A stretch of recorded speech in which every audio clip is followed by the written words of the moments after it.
Hello student, कैसे हैं आप सब। आज फिर आपके सामने हाजिर हैं और एक बड़ी इंटरेस्टिंग और बहुत ही रोचक टॉपिक के साथ। वो अध्याय है मानव विकास। जब आप मानव भूगोल में पढ़ेंगे यानी ह्यूमन ज्योग्राफी में पढ़ेंगे तो एक बहुत ही महत्वपूर्ण टॉपिक है, उसका नाम है मानव विकास। देखिए, पहले आपको ये समझना होगा कि मानव विकास है क्या।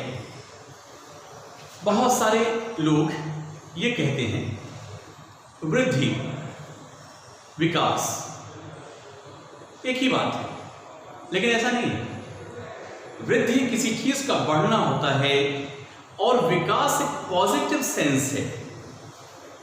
एक पॉजिटिव सेंस ऐसा कि जिसमें जैसे किसी व्यक्ति का विकास हो रहा है, वो आगे बढ़ रहा है, उसका फिजिकल कंस्ट्रक्शन यानी उसका शारीरिक विकास हो रहा है, लेकिन साथ साथ उसके पूरे शरीर में उसकी सुंदरता आ रही है, वो स्वस्थ है, वो मेंटली फिट है, उसका स्वास्थ्य अच्छा है।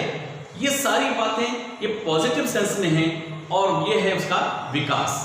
तो वृद्धि अलग चीज हुई और विकास अलग चीज हुआ। तो आइए, मानव विकास, ह्यूमन डेवलपमेंट, वो कैसे किस तरह से होता है। इसके कई फैक्टर्स हो सकते हैं, इसके कई अप्रोचेस हो सकते हैं, इसके कई कारण हो सकते हैं और इसके आसपास बहुत सारे यूँ कह लें कि इसकी जो वजहें हैं वो इस तरह की हैं जो बड़ी अननोन सी हैं कभी कभी, और कभी कभी आपके सामने खुली आंखों से दिखलाई पड़ता है। आइए सबसे पहले हम देखें मानव विकास के 4 स्तंभ हैं। वी हैव 4 पिलर्स, 4 स्तंभ जिस पर ह्यूमन डेवलपमेंट प्रोग्रेस कर रहा है, बढ़ रहा है, विकास कर रहा है। और विकास कैसे करता है, उसमें 4 जो इंपॉर्टेंट चीजें हैं, जो स्तंभ जिसको कहते हैं, वो है समता, फिर पोषणता, फिर उत्पादकता और फिर सशक्तिकरण। आइए सबसे पहले पहला पॉइंट लेते हैं, समता। समता मीन्स, देखिए, समता मीन्स इक्वलिटी, यानी हम समाज के अंदर लोगों को एक समान नजरिए से, एक समान नजर से देख रहे हैं कि नहीं।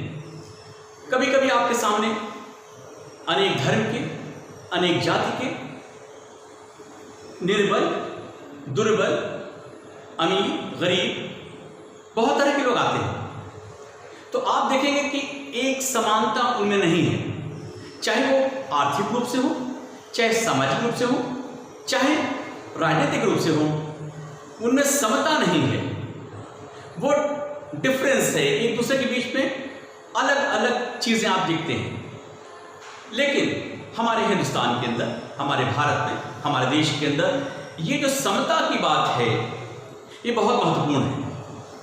आज़ादी से पहले, जब हमारा देश आज़ाद नहीं था, उससे बहुत पहले हमारे देश में सामाजिक जो समता की बात थी, तभी से ये चली आ रही है कि वर्गों में संघर्ष था, जाति में संघर्ष था, धर्मों के बीच में संघर्ष होता आया, गरीबी और अमीर के बीच में संघर्ष होता आया, आर्थिक अनार्थिक के बीच में संघर्ष होता आया। ये संघर्ष का जो एक तरीका है, मूवमेंट है और ये एक गति है, ये कोई बिल्कुल एब्रप्टली नहीं आई, बिल्कुल से नहीं आई है। ये बहुत दिनों पुरानी है। भारत के अंदर सामाजिक व्यवस्था हमारे देश में आज भी आप देखें तो बहुत तरीके से आप देखेंगे कि यहां जातिवाद का संघर्ष हुआ है। यहां पर आप कई लोगों को देखेंगे, चाहे वो हमारी जो व्यवस्था है, आप जानते ही हैं कि एक तरफ सबसे ऊंची जाति जिसमें पंडित, उसके बाद जिसे कहते हैं, उसके बाद फिर क्षत्रिय, उसके बाद वैश्य, उसके बाद शूद्र। तो हमारा जो समाज है प्राचीन काल से ही 4 वर्गों में विभाजित रहा है। हालांकि ये कर्मों के आधार पर बटा था, इसमें कोई बहुत बड़ी गलती नहीं थी। लेकिन कुछ लोगों ने इसमें गलती पैदा की और हमारा समाज कई भागों में जो विभक्त हो गया, उसमें स्पेशली खासतौर से जो नीचे का क्लास है, जिसे शूद्र कहा जाता है, वो सामाजिक स्थिति उसकी आज भी इस समाज के अंदर बराबर नहीं है। बहुत सत्यता के साथ मैं कह रहा हूं कि आप पूरे हिंदुस्तान के अंदर देख लें तो आज भी इस प्रकार की असमानता देखने को मिलेगी। हालांकि इसके लिए कानून बना हुआ है, अस्पृश्यता का कानून बना है, छुआछूत का कानून बना है, लेकिन इम्प्लीमेंटेशन यानी उसका क्रियान्वयन बहुत अच्छे ढंग से नहीं हो पा रहा है, उसके लिए सख्ती से पालन उसका नहीं हो रहा है। इसलिए एक बार ऐसा होता है कि यही लोग, ये शूद्र लोग या पिछड़े हुए लोग या वंचित लोग इकट्ठा होते हैं और वो पॉलिटिकल एक धुरी बनते हैं। They are the centre of politics, वो पॉलिटिक्स के एक अट्रैक्शन हो जाते हैं और हमारे हिंदुस्तान के अंदर, हमारे भारत के अंदर ऐसा है। उसी सामाजिक में अगर आप लिंग के आधार पर देख लें तो औरतों को या लड़कियों को बहुत अच्छी नजर से नहीं देखा जा रहा स्ट्रक्चरली, आज भी ऐसा है। हालांकि महिलाओं की सहभागिता बहुत सारी जगहों पर हो रही है, लेकिन आप ये देखेंगे कि इस सहभागिता में उनको बहुत सारी जगहों पर आर्थिक क्रियाकलाप कर रही होते हैं, लेकिन उन्हें उतनी तनख्वाह या उतने पैसे या उनको उतनी मजदूरी नहीं मिल रही या पार्टिसिपेशन भी उनका कम है। तो लिंग के आधार पर भी भेदभाव जहां पर होगा वहां पर विकास नहीं होगा। अर्थात ये जो मानव विकास हम देख रहे हैं उसमें जो 4 स्तंभ बताए हैं हमने, उसमें जो समता का दृष्टिकोण है, अगर हमारी नजरें सब पर बराबरी से नहीं पड़ेंगी तो हमारे समाज के अंदर टूटन पैदा होगी। टूटेगा समाज हमारा। हमने नारी का एक दिया, लिंग का आपको देखा, अवसर सबको प्राप्त होने चाहिए। Opportunity should be given to all equally, हर तरह से लोगों को बराबरी में देना होगा, तब जाकर के हम कहेंगे कि हमारा देश तरक्की कर रहा है या मानव उसका विकास कर रहा है। इस तरह से उसकी परिभाषा होगी। अब आइए दूसरे पॉइंट की तरफ, पोषणता। It's very interesting. पोषणता हमारे देश के अंदर अगर स्वास्थ्य से संबंधित बातों को देखें तो आप बाजार निकल जाएं, अपने घर में देख लें या कहीं चले जाएं, बहुत सारी जगहों पर आपको बहुत ही कमजोर लोग भी दिखेंगे। लेकिन सिर्फ यही नहीं, हमारे देश में अगर महिलाओं को देख लें आप तो 51% महिलाओं को रक्त की, खून की कमी है, एनीमिक है वो। इसका मतलब स्वास्थ्य, हमारे देश की आधी महिलाएं क्या है, उनको ब्लड की कमी है, वो एनीमिक हैं, उनका स्वास्थ्य अच्छा नहीं है। तो ऐसे जगह में क्या आप ह्यूमन डेवलपमेंट की बात कर सकते हैं? हालांकि ऐसा नहीं है, सरकारें प्रयास कर रही हैं, उसके लिए शिक्षा भी दी जा रही है, कुछ चीजें प्रोवाइड भी की जा रही हैं, लेकिन फिर भी महिलाएं 51% अभी भी उनको रक्त की कमी है। उसी प्रकार देखें आप कि 38%, ध्यान से देखें, ये 38% पूरे हमारे भारत के जो बच्चे हैं, वो बच्चे कुपोषण का शिकार है। कितना दर्द होता है ना सुन करके कि छोटे बच्चे, उन्हें दूध या फिर खाने पीने का जो सामान है, वो 14 साल से कम के जो बच्चे होते हैं, यानी पैदा होने से लेकर 14 साल से कम तक के बच्चे, वो 38%, 38% कुपोषण के शिकार हैं। तो क्या इतनी भारी जनसंख्या जो हमारे बच्चों की है, अगर वो इसमें पीछे हैं स्वास्थ्य में, तो क्या हमारा जो ह्यूमन इंडेक्स है, जो हमारा मानव डेवलपमेंट का सिस्टम है, तो क्या ये बहुत ऊंचा होगा? क्या हम तरक्की कर सकेंगे? क्या हम अपने को मानव का विकास वाला एक देश कह सकेंगे? नहीं कह सकेंगे। आइए और आगे देखिए, उत्पादकता, productivity. What is productivity? Mean as an example, अगर मेरा उदाहरण ले लीजिए, तो मुझे चाहिए कि अगर मैं पढ़ा रहा हूं तो मेरे में कितनी कैपेसिटी है, उस कैपेसिटी के तहत मैं कितना कार्य मैं अपने से ले रहा हूं। ऐसे ही आपको ये देखना पड़ेगा कि वो खेती कर रहा हो मजदूर, या मजदूर जो फैक्ट्रीज में लगे हुए हैं, या फिर और कार्य कर रहे हैं, इन सारे लोगों की प्रोडक्टिविटी कितनी है, इनमें उत्पादकता कितनी है। भारत में अगर आप देखें तो मैं समझता हूं कि भारत यूरोपियन देश के मुकाबले में इनकी प्रोडक्टिविटी कम है, इनकी उत्पादकता कम है। अगर यही हम ज़्यादा स्ट्रांग होते, ज़्यादा वर्क करते होते, ज़्यादा हम अपने कामों में उसकी उत्पादकता अधिक ला सके होते, तो हमारे देश में भी मानव का जो डेवलपमेंट है, जो विकास है, वो ज़्यादा होता। अब देखिए उसके बाद उत्पादकता में कुछ चीज़ें और भी हैं बहुत महत्वपूर्ण, वो है सशक्तिकरण। उत्पादकता के बाद सशक्तिकरण, यानी जिसको कहते हैं ना एम्पावरमेंट, सशक्तिकरण।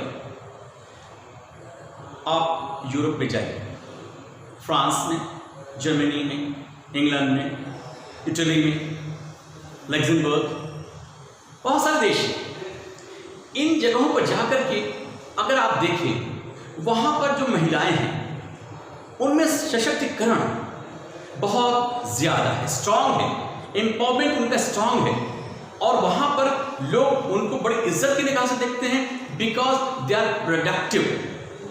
वो स्ट्रांग है, हर जगह कार्य में वो आगे हैं। तो जो हमारे देश में इस प्रकार का जो नारी का जो एक प्रकार का उसका उठने की प्रक्रिया है, कार्य करने की प्रक्रिया है, उसका शामिल होने की प्रक्रिया है, या यूँ कह लें कि उसके बढ़ावा देने की बातें हैं। यूँ तो कहने के लिए हमारा संविधान, या यूँ कहने कि हमारा संसद भी कह रहा है कि 33% को कम से कम हम लोग नारियों को ले लें रिजर्वेशन के तहत। लेकिन क्या हम 33% फैक्ट्रीज में लिए हैं, इंडस्ट्रीज में ले रहे हैं, या फिर प्राइवेट इंस्टीट्यूशंस में ले रहे हैं? ऐसा नहीं है। इसीलिए जो हमारे देश में एक एम्पावरमेंट का एक माहौल बन रहा है, वो है नारी सशक्तिकरण इकट्ठा हो रहा है, और उसी सशक्तिकरण के लिए लोग इकट्ठा होने लगे हैं। स्टूडेंट्स, आपको यहाँ सोचना होगा, हमारे बहुत सारे स्टूडेंट्स जो गर्ल्स हैं, हमारे देश में बहुत सारी गर्ल्स हैं, करोड़ों, उनमें आज भी करोड़ों ऐसे हैं जो स्कूलों तक नहीं पहुंच पा रहे हैं। हायर एजुकेशन में महिलाओं का पार्टिसिपेशन, यानी फीमेल का पार्टिसिपेशन बहुत कम हो गया है। हालांकि पिछले सालों के, पिछले वर्षों के मुकाबले में कुछ और बढ़ा है, लेकिन क्या इतना ही बढ़ जाना काफी है? नहीं, ऐसा नहीं है। मुझे सुन करके, मुझे देख करके हैरत होती है कि क्यों नहीं उनको पार्टिसिपेट किया जाता है, क्यों नहीं उनको आगे बढ़ाया जाता है। अगर आगे बढ़ाने की प्रक्रिया जारी रही तो यकीन जानिए, it is true, it is fact, अगर ये हमारे साथ आ गए और दोनों मिलकर कार्य करने लगे तो यहाँ के पूंजी निर्माण और बढ़ जाएगा, और यहाँ पर जो मानव का विकास है वो और बढ़ सकता है। आइए और आगे चलें। अब देखिए इसके अप्रोचेस की तरफ चलें। जो मानव विकास की उपागम हैं, यानी अप्रोचेस हैं, वो क्या है?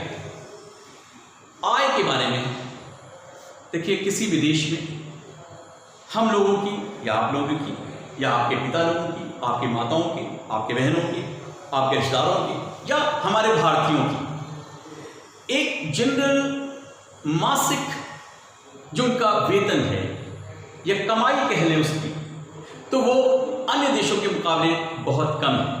जरा विचार कीजिए, जस्ट इमेजिन कीजिए, इधर देखिए, आय 11,254 रुपये, 11,254 रुपये मासिक।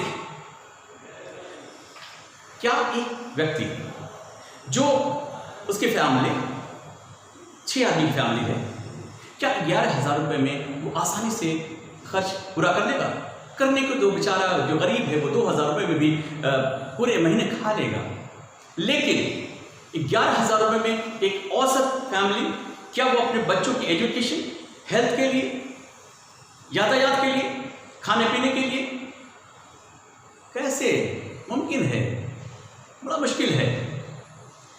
उस 11,000, वहीं दूसरी जगह देख लीजिए, दूसरे देशों में जो विकसित हैं, उनकी हमारे हिसाब से 30 गुना, 40 गुना, 50 गुना अधिक है। तो ऐसे में हमारा देश मानव डेवलपमेंट में, मानव विकास में बहुत पीछे होगा ना? पीछे क्यों नहीं होगा? कमाते हम बहुत कम हैं, इसलिए पीछे। इसके बाद और आगे आइए, शिक्षा। हमारे देश में अगर हम शिक्षित होंगे तो हमारा और डेवलपमेंट दूसरे फील्ड में होगा। हम इंजीनियर्स बन सकते हैं, हम डॉक्टर्स बन सकते हैं, हम प्रोफेसर लेक्चरर बन सकते हैं, हम दूसरे फील्ड में जा सकते हैं, हम एक फोटोग्राफर हो सकते हैं, हम एक आर्टिस्ट हो सकते हैं। बहुत सारे प्रोफेशन है, लॉट ऑफ प्रोफेशंस आते हैं, हम बहुत कुछ कर सकते हैं। लेकिन ये कब होगा? जब हम पढ़ेंगे तब तो होगा। करोड़ों करोड़ लोग अभी हमारे देश में, 30 से 40 करोड़ लोग अभी यहां पर अल्फाबेट नहीं जानते हैं। सो पीटी, अल्फाबेट नहीं जानते, चाहे वो क ख ग हो, ABCD हो, अलिफ हो, या फिर अपने स्टेट की लैंग्वेज में जो उसका स्टार्टिंग है, उसका अल्फाबेट है, वो नहीं जानते। They do not know. ये प्रॉब्लम है। तो जब हमारी शिक्षा ही कमजोर होगी तो हम मानव विकास का वो क्षेत्र, वो स्तर नहीं पा पाएंगे। इसलिए हमारी शिक्षा अच्छी होनी चाहिए। उसके बाद देखिए स्वास्थ्य। हमारे देश के स्वास्थ्य का हाल बड़ा बुरा है। अगर आप शहरों में देखें, दिल्ली, कोलकाता, मुंबई, चेन्नई या बड़े शहरों में, नो डाउट हमने साइंटिफिक डेवलपमेंट्स इतने अच्छे किए हैं कि उस हिसाब से जो हमारे हॉस्पिटल्स हैं, जो हमारे डेवलपमेंट्स हैं, बहुत ज़्यादा है, बेहतरीन है। और वहाँ पर विदेशों से लोग आते हैं इलाज कराने के लिए।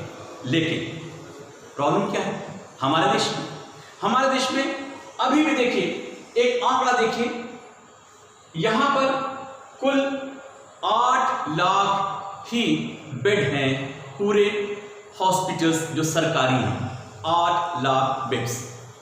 और कितने सरकारी अस्पताल हैं? 20,000, ओनली 20,000 ये अस्पताल हैं जो सरकारी हैं। अब आप बताइए, यहाँ पर बहुत ही मुश्किल बात एक है कि 13,000 लोगों पर एक डॉक्टर यहाँ पर होता है। 13,000 में एक डॉक्टर से कैसे इलाज करेगा? कैसे संभव है लोगों का स्वास्थ्य ठीक रहना? जबकि पूरे विश्व का अगर निकालें हम तो 1,000 व्यक्ति पर एक डॉक्टर अवश्य ही है। ये पूरे विश्व का आंकड़ा है। तो इस प्रकार हम स्वास्थ्य के मामले में भी बहुत पीछे हैं। इसलिए हम मानव जो ह्यूमन इंडेक्स है उसमें भी पीछे हैं, और मानव का जो डेवलपमेंट है या मानव विकास में हम पीछे हैं। अब आगे थोड़ा सा देखिए, अभी ये न्यूनतम आवश्यकता की बात, न्यूनतम आवश्यकता होनी चाहिए कि तभी हम कहेंगे कि नहीं हमारा डेवलपमेंट हो रहा है, हम मानव विकास हमारा हो रहा है। तो बेसिक, बहुत ही बेसिक चीज़ों पर चलें, रोटी, कपड़ा और मकान, यह है न्यूनतम जरूरत जिसको हमें पूरा करना होता है। आपने देखा हजारों लोग, लाखों लोग, करोड़ों की संख्या में आज ऐसे लोग हैं हमारे देश में, आज भी 30 से 35 करोड़ लोग गरीबी रेखा, जो पॉवर्टी लाइन है, उससे नीचे। कम से कम 10 से 15 करोड़ लोग तो ऐसे हैं जिन्हें रोटी मिलती ही नहीं है। किसी एक वक्त की, तो कभी एक वक्त मिलती है, कभी नहीं मिलती।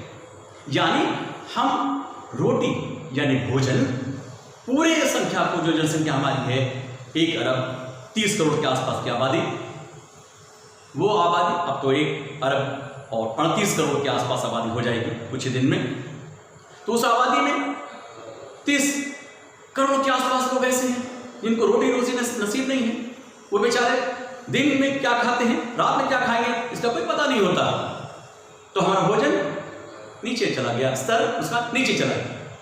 इसी प्रकार अगर आप देखें कपड़े कहां से पहनेंगे, जाकर देख लें आप, बहुत सारे ऐसे हमारे बंजारे टहलते रहते हैं, घूमते रहते हैं।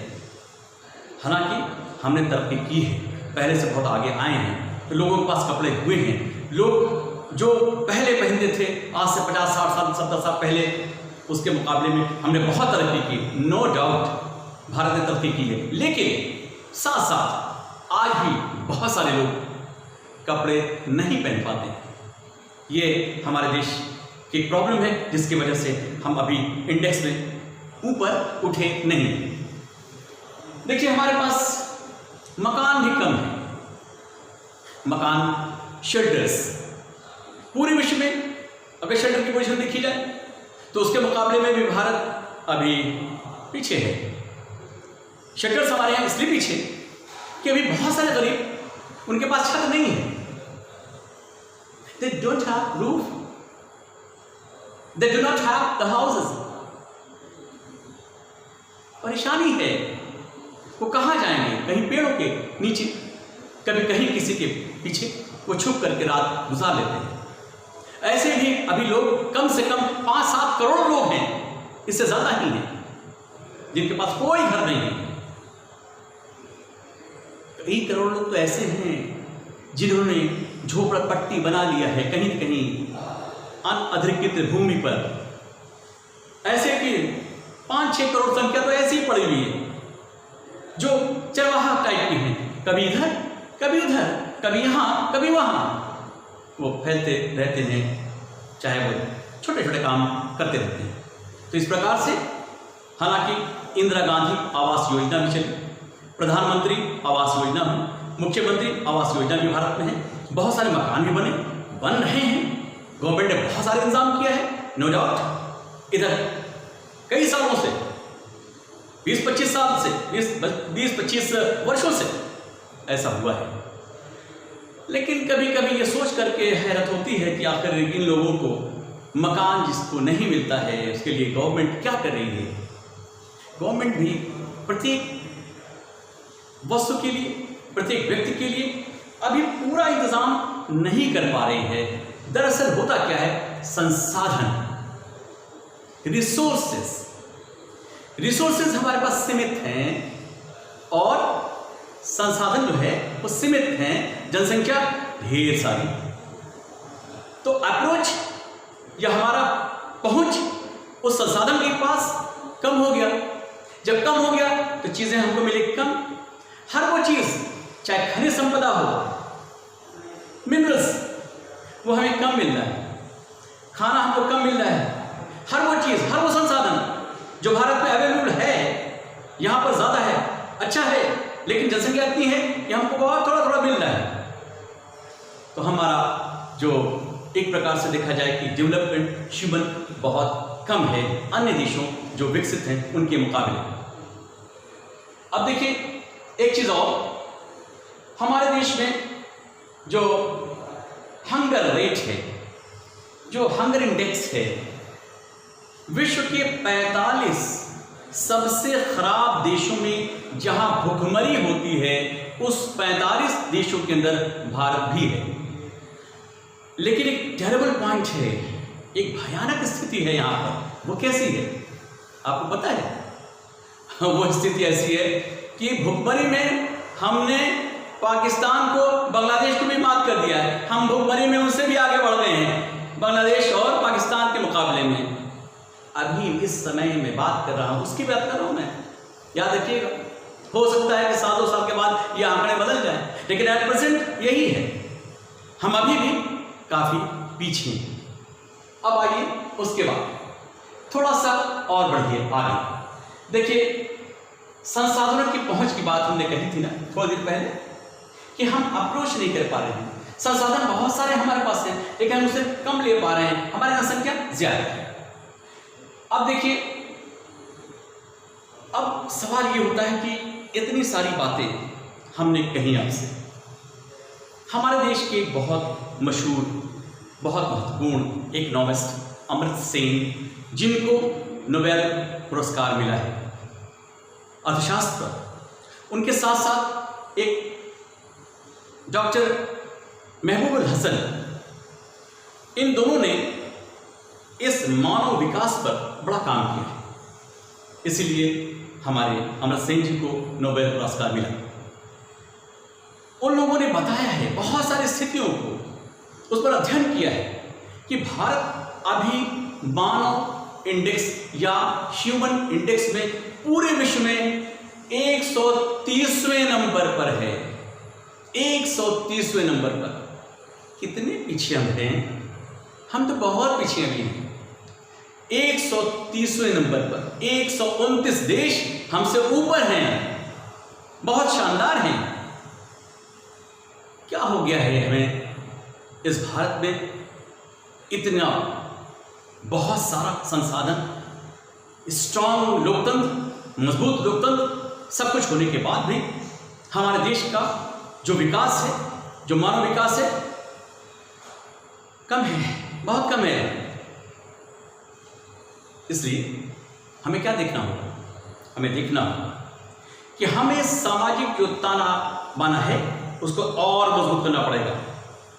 नारी सम्मान, नारी पार्टिसिपेशन या फीमेल पार्टिसिपेशन बढ़ाना होगा। हमारे यहाँ जो प्रोडक्टिविटी है बढ़ानी होगी। हमारे यहाँ जो स्वास्थ्य की सेवाएं हैं उन्हें बढ़ानी पड़ेगी।